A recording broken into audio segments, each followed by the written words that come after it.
Wakil Ketua Komisi 8 DPR RI menegaskan biaya haji 2025 akan turun harga.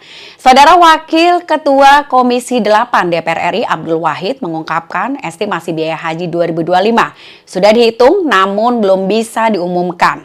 Sesuai dengan amanat Presiden, ia menyatakan efisiensi diutamakan termasuk untuk mengurangi biaya manasik yang sebelumnya mencapai 6 hingga 8 kali.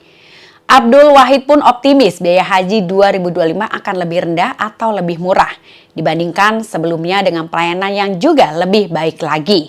Untuk itu ia juga mengatakan fokus perbaikan mencakup pelayanan di Mina, khususnya untuk jamaah di zona 2 dan 3, agar tidak tidur di luar tenda seperti pada tahun-tahun sebelumnya. Abdul Wahid menambahkan upaya komunikasi dengan otoritas terkait di Arab Saudi pun terus dilakukan untuk meningkatkan kenyamanan bagi para jamaah haji Indonesia.